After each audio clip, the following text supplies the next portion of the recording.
Have you ever caught yourself saying sorry for something that wasn't even your fault?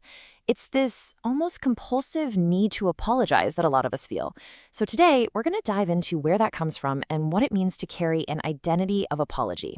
I mean, really, does this question hit home? That feeling that sorry is just your automatic response, the word that tumbles out of your mouth before you've even had a chance to think? It's a reflex for so many of us. You know the scene, right? You're just standing there, minding your own business, and someone bumps into you, but you're the one who says sorry? That tiny, everyday moment? It's a perfect little window into a much deeper pattern. And this is really the heart of it all. This isn't just about being polite, and it's not just some verbal tick you've picked up.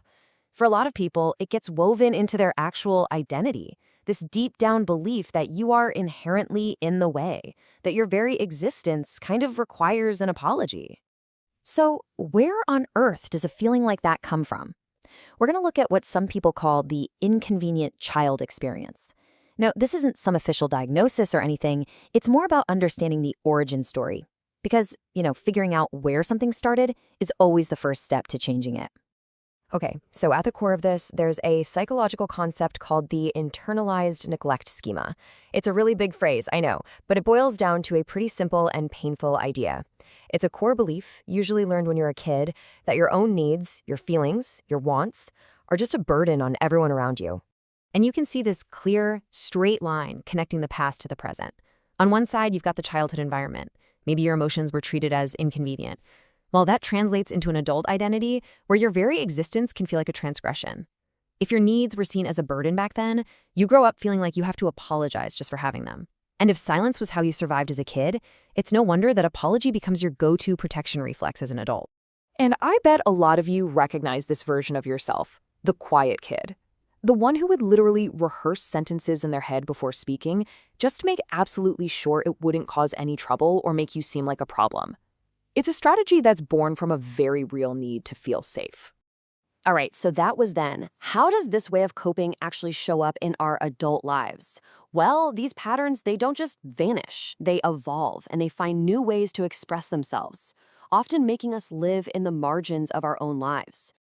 So you might see it pop up in a few common ways. Maybe you're quick to apologize just to end a disagreement, even when you know you're not wrong. Or maybe you physically shrink in meetings, trying to take up as little space as possible. It can also be that nagging, deep-seated feeling that you're secretly a nuisance to people. Or, how about this one? Always feeling like you need someone else's permission just to do things.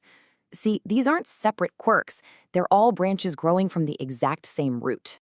But, and this is the most important part, this script can absolutely be changed. It is not a life sentence. So let's talk about how you can start to reclaim your space and heal that inner critic.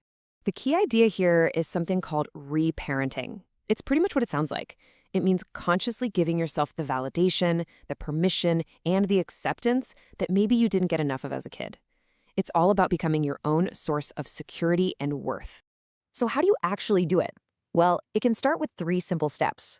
First, just start to notice that inner critic. Give it a name even. Just recognize the voice that tells you you're a burden. Step 2, actively, consciously, tell yourself that your needs are valid, that wanting things is normal. And step 3, just practice being. Practice presence. Allow yourself to take up space in a room or in a conversation without that knee-jerk instinct to shrink or say sorry. I want you to really let this one sink in. This is the core truth we're all working toward. Having needs does not make you an inconvenience. It makes you human. It's not a flaw. It's not a burden. It's just part of the deal of being alive, and you have every right to yours. And that's really the whole idea. The goal isn't become someone who never says sorry. Of course not. It's about saving that word for when you truly mean it. So I'll leave you with this to think about.